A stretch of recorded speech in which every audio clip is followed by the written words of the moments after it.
Welcome back to Ink and Pen Adventures. I was getting ready to go on a little outing this weekend, and I thought I'd share with you some of my favorite journaling supplies that I bring with me when I want to go check out a new location. So stay tuned, and we'll get right into it.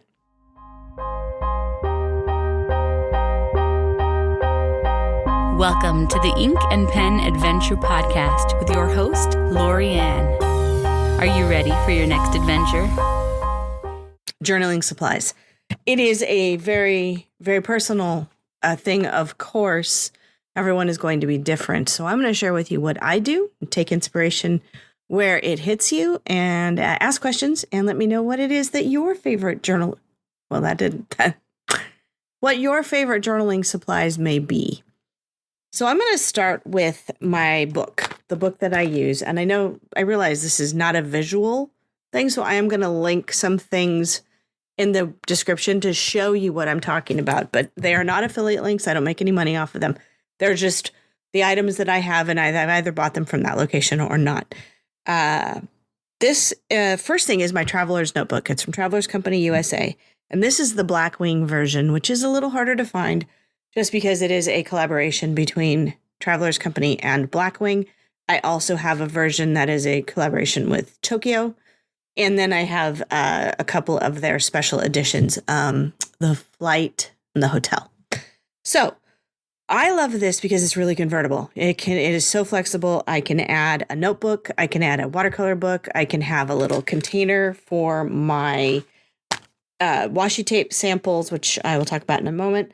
I can have a little folder where I can put in ephemera, or a little zipper pocket where I can put the things that I gather. And this is the only book I need. I can even use one of these inserts here to do my itinerary so that I know where I'm going, and then also to track what I've done.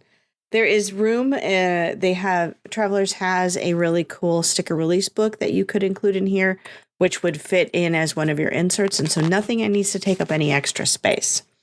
I do include a pen clip on the top that currently happens to be one from the Pan Am collaboration that was a few years ago. But I think a pen clip is helpful because if nothing else, I could grab this one pen and go out and do some sketching or do some noting or whatever and be great. Perfectly fine with that. That's the book. The next thing I like to take is a portable printer. And I tend to use the Polaroid High Print, and it prints 2x3 sticky back photos or notes or whatever you might want to have. So you took a picture of a menu and you want to print that out. You could absolutely do it. It's really easy. It's nice thin paper. The adhesive is not as strong as using, say, a tape runner or a glue stick. So you could add that to it if you notice it's coming up. But it's a great way to document that croissant you had, or the really cool sign that you saw, or the building architecture that was really fascinating, because the Traveler's Notebooks are tall and skinny. So a 4x6 doesn't fit in them. And also these printers are portable. There's a variety of them out there. This just happens to be my favorite. All right. Writing instruments. I tend to bring a lot, but I'm looking at the 4 types of instruments I use on a regular basis. And the one I use most, of course, is a pen. One of my favorites is the Sarasa Mark-On, because it doesn't smear and you can highlight over the top of it. And it does only come in black, blue, and red. So I tend to use black. I used to be a blue pen person, become much more of a black pen person. Why this matters? I don't know. It just does. But I like this. It's in 0.5. It's a Sarasa Mark-On, and I love it. The other one that I do love are the Energel and the Energel Klena.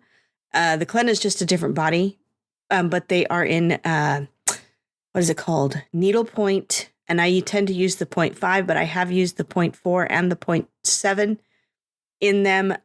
They're wonderful. They come in all sorts of colors. They have a nice rubber grip, and they are quicker drying than some others. Not as fast as this Mark-On or the Sarasa Dry, but they are pretty good. And some of the colors are like olive black, and they're really just sepia that I love a lot. So that's the other kind of pen I use. Another one is a brush pen. This is the Fudonosuke by Tombow, and I do not actually know how to pronounce that. And this is the hard tip that I use. And it is a brush pen that's really good for titles and lettering. There's also a soft, but I don't like the soft as much. So I take this one. It's in black. It's really common. I actually have 2 or 3 of them because I go through them fairly quickly. The next thing I bring is a pencil. And in this case, I have the Tombow, I don't remember, Tombow Monograph, which is a shaker pencil. So you shake it and it advances the lead. It has a twist-in eraser and a clip. So it's really great for taking with you because you can also retract that lead and it doesn't break. Then it does have an eraser with it, but I do tend to also bring myself a Tombow Mono 1, which is, it comes in a little plastic container so it doesn't get all dirty from pens and ink and everything. And it also retracts into itself so that it won't break off. I love this. I don't know that I really would travel without it. It is compact as well. And then the final type of writing instrument I bring is a highlighter of some sort. And in this case, I have a mild liner, and that is from Zebra. And this one is in a like olivey green. You can tell there's a little bit of a trend with colors. But this is, they're mild liners. They do have some bolder colors, but they are mild and they go really well over that Sarasa Mark-On, where if I want to highlight something, I will often put the highlighter down first and then right over the top of it. So there's a number of ways to do that. I'll usually bring up to 2 or 3 colors at the most because I don't use them that often in journaling out in the world. But I use them in my planner, and so I tend to like to have 1 or 2, and I go for neutral colors like browns or grays or these greens. Those are the writing instruments.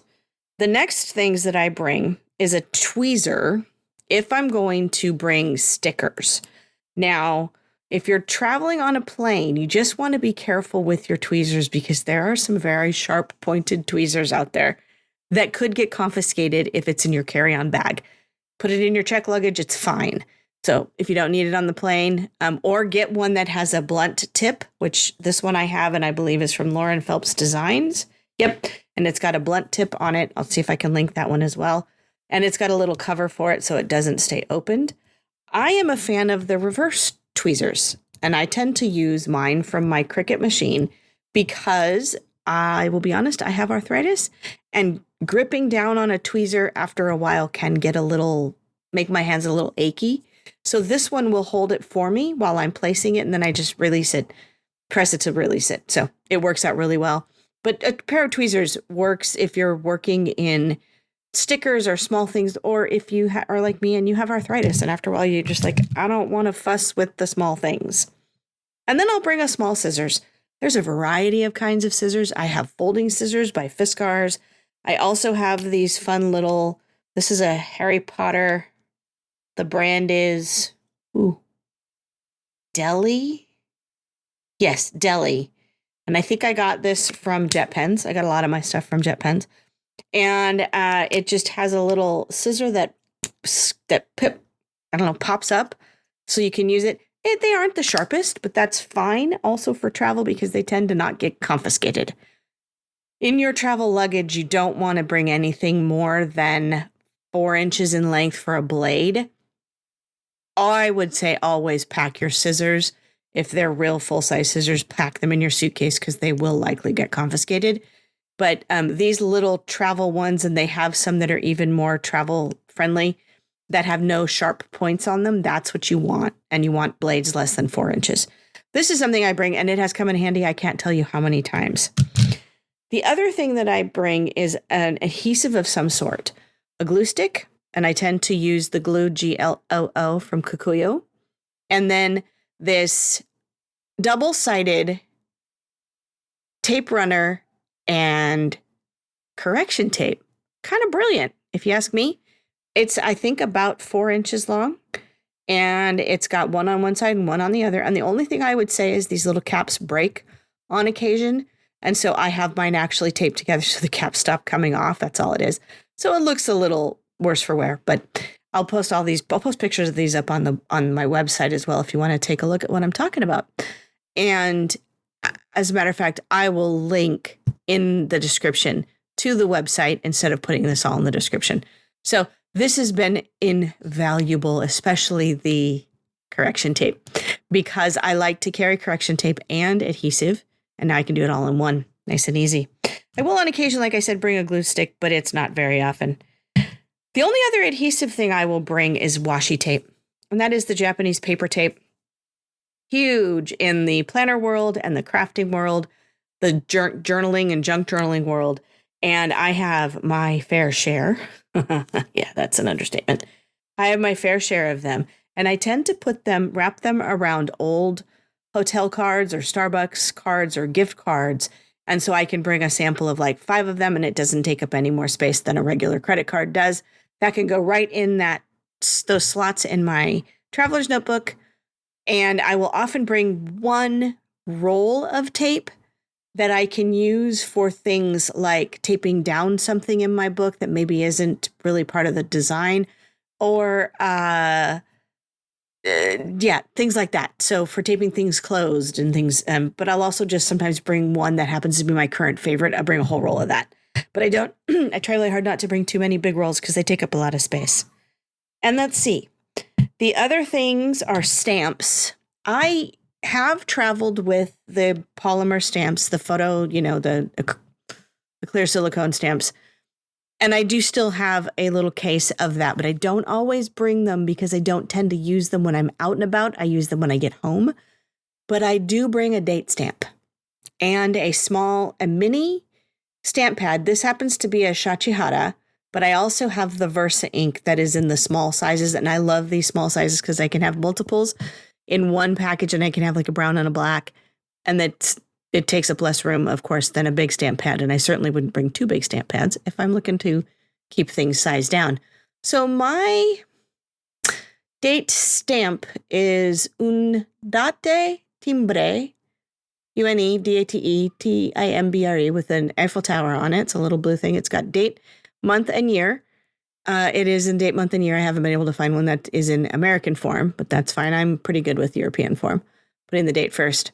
And then I also have this cute little stamp roller, which has these stars on it that I definitely got from Jet Pens, that in a pinch, if I didn't want to bring washi, would decorate all of my pages. And it's about 1.5 inches long. It's really fun. They have other designs. Highly recommend it. And then the last thing that I will sometimes bring is my stickers. In this case, I have a little tin. You can probably hear me opening it. That has some small, what are called sticker flakes. They're individual stickers that have a variety of topics and things on them. And I will put that in my carrying case.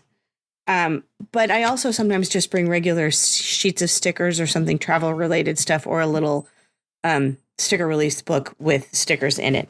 And then the last is the bag that I carry. For this one, I've been carrying a Rickshaw bag, which is a company out of San Francisco. Check them out. They're really cool. They do a lot of fountain pen cases, but they also do some bags. This was a collaboration with Abby Sai, who is a journaler, travel journaler, one of my inspirations. And I really just love her. And it's got stationery products on the front. And so I use this. It is about a 4x6 or 4x7, maybe 5x7 sized bag. She has a bigger one. They have other kinds as well. And that's what I put my stuff in. And I try really hard to keep it to that. Just my book and my case. And I don't always succeed. But for example, I'm going to try really hard when I go this weekend to the Bay Area to bring just these 2 things and see how it goes. And then maybe I'll report back on another episode.